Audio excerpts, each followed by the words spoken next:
Thank you very much. And I also wanted to thank everyone for making it into New York today, despite some of the challenges that we're all seeing. Myself, the rail line I normally take has actually been washed out by the hurricane, so I had to come in last night and spend the night in the city for a change. So, but I really appreciate being here. So, moving on. First, the obligatory who is NTT for people who aren't aware. NTT Group is the largest telephone company in the world, surpassing AT&T again this year. And we actually do quite a bit of global business. 130 billion total revenue for NTT Group. 12 billion of that is outside of Japan, so almost 10%. 45,000 people on the ground. So we have quite a bit of presence. 80% of the Fortune Global 100 are NTT customers. So I just want to put why NTT has some interest in SDN into perspective and where our voice is.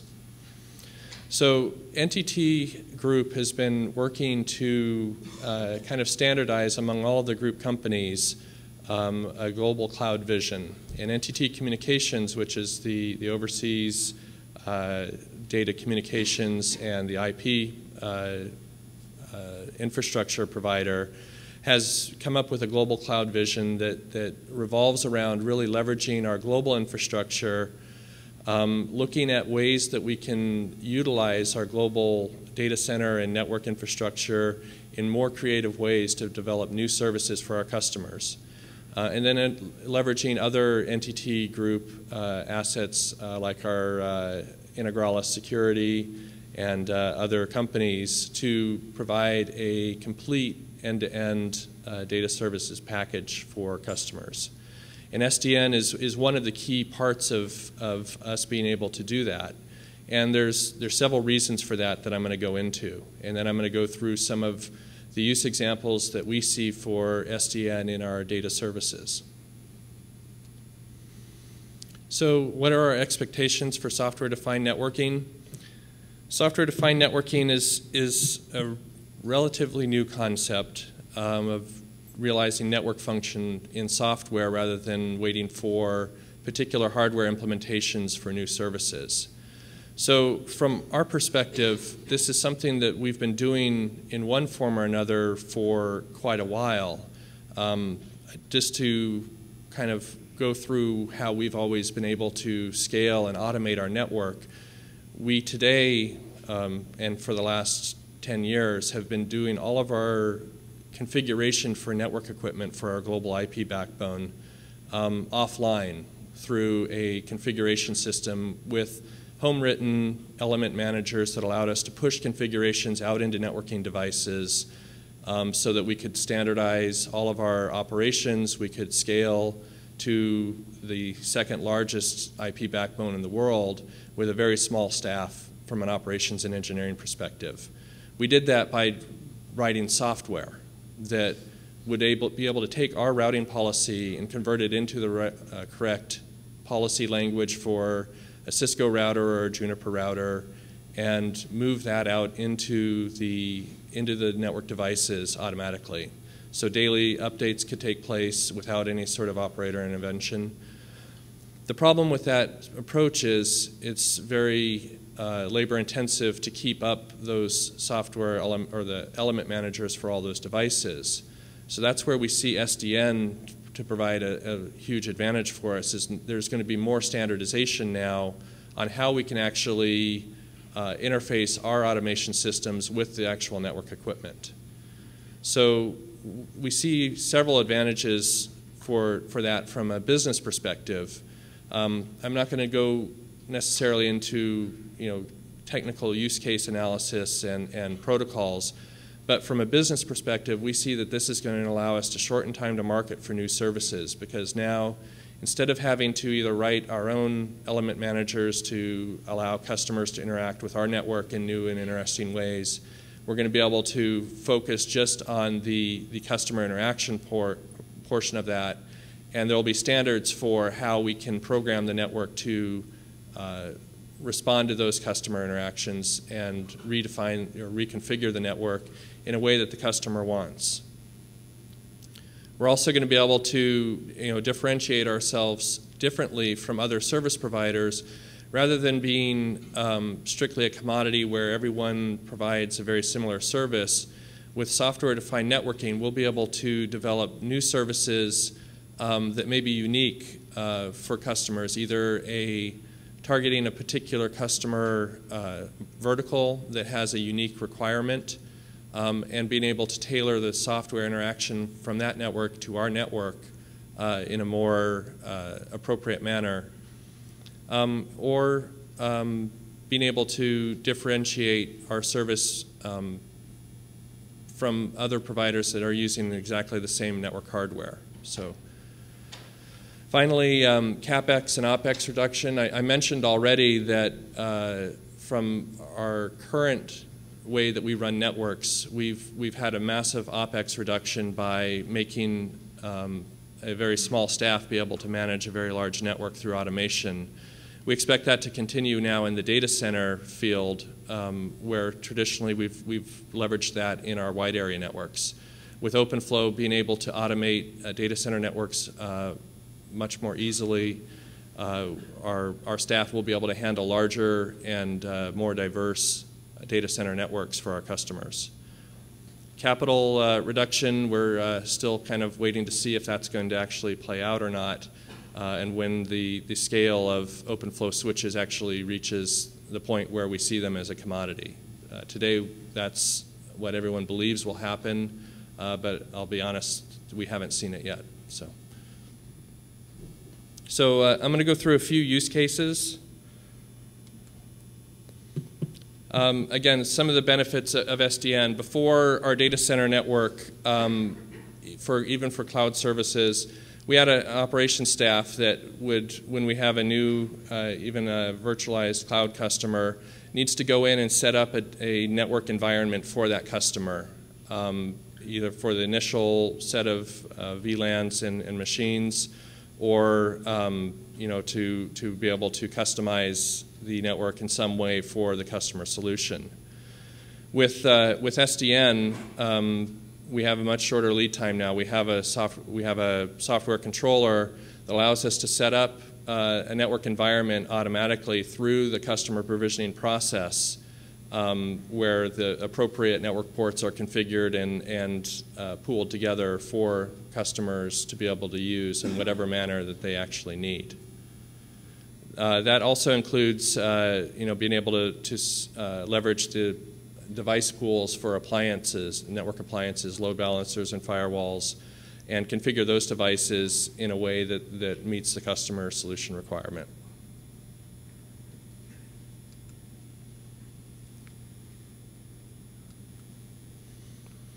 Another advantage we see with SDN is today our inter-data center networks are set up statically, where we have a customer that has presence in multiple of our data centers, and we have to go through and provision connectivity between those solutions in multiple data centers. Our belief is with SDN, we will have an overlay network that actually is cross data center, and we'll be able to provision services for those customers, again, through an automated fashion. So we'll be able to actually scale out from one data center to another, or provide bandwidth on demand for things like disaster recovery and backup services between our data centers. Again, cloud migration. I have a brother who works for a very large NGO in their IT department doing project management, and I see him every time he has to do a data center migration have less and less hair. He doesn't have the full head of hair that I still do, obviously. The reason is, and every time I talk to him about it, is he has an easy time moving servers from one data center to another.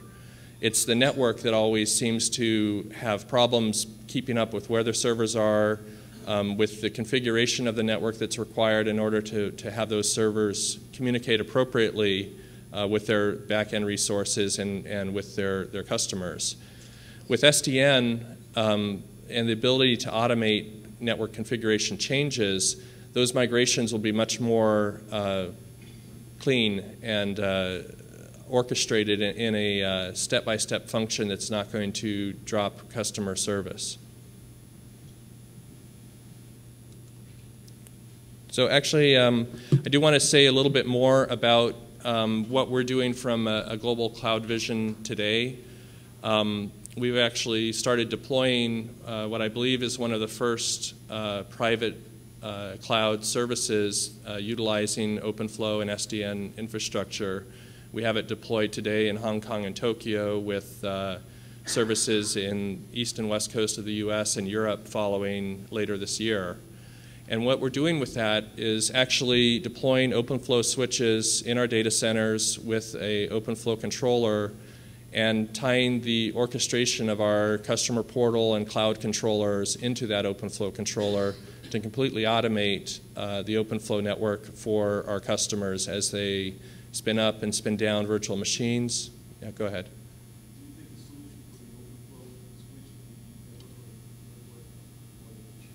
I'm sorry, could you repeat that?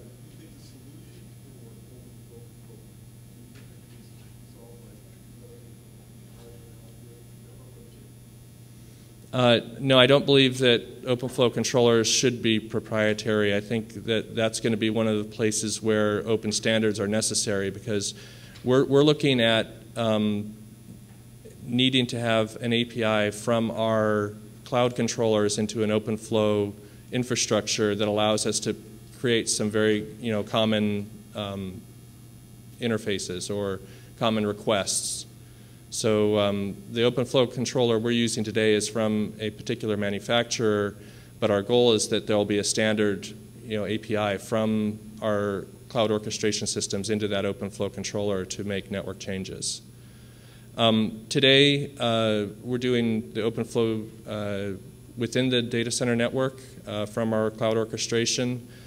We're also starting to deploy disaster recovery services between our data centers using OpenFlow, where we're doing bandwidth on demand for customers to do their backup services.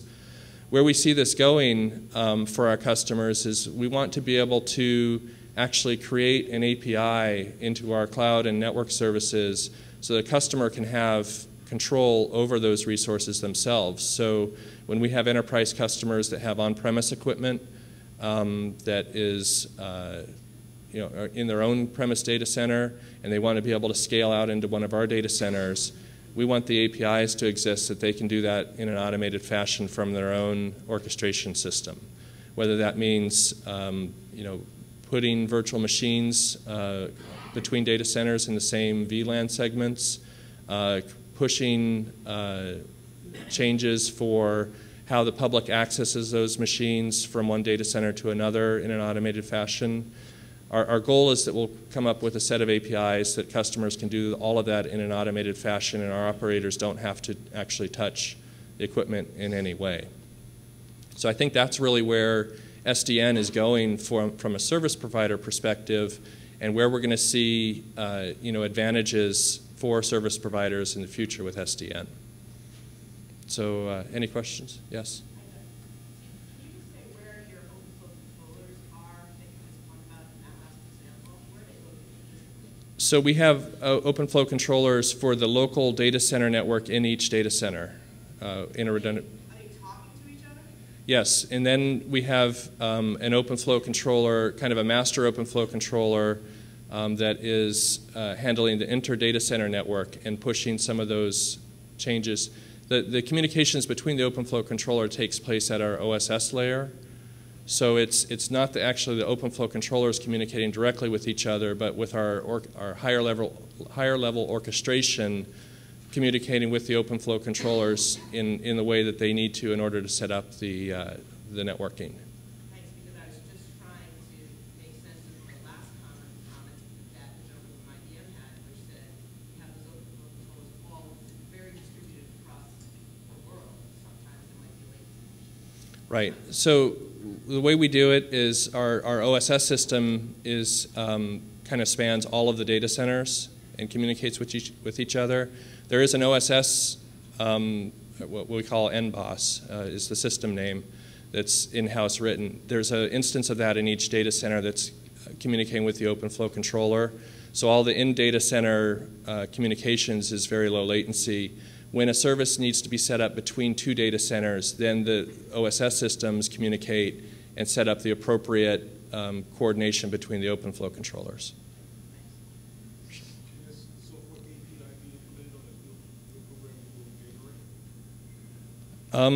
What we see more as the API that we're talking about is a higher layer automation that would be on simple Intel hardware. It would be a web API, a RESTful interface across a web API.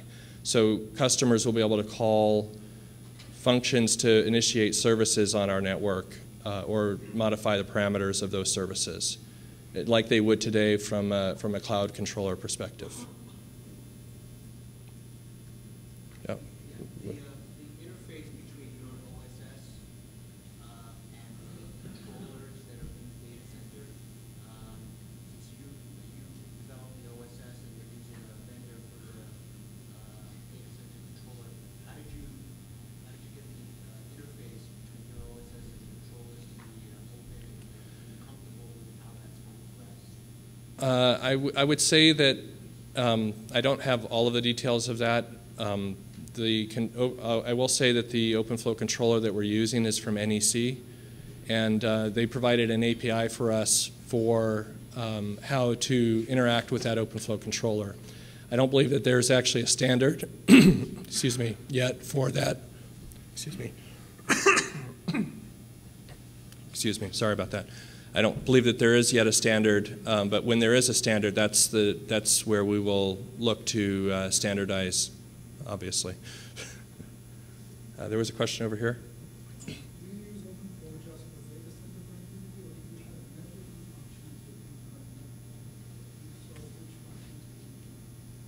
networking functions? Today we're only using OpenFlow for layer 2 connectivity inside the data center, as well as configuring some of the connectivity between data centers on basically across a Ethernet cross-connect between the data centers. So I wouldn't say that we're using it to a large scale on our wide area network or our global backbone.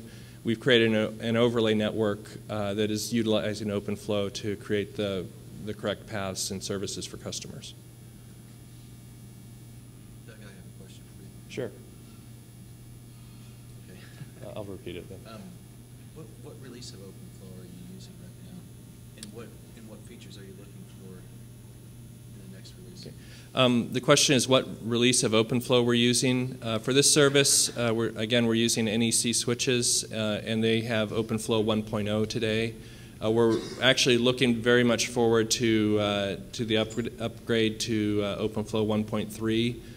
Because one of the things that, as a corporation, we believe in also is IPv6, and we're looking to be able to move to include IPv6 in our OpenFlow implementation. Any other questions? Okay, I hope this was useful, and please, again, thank you for attending the session and making it into the city this morning.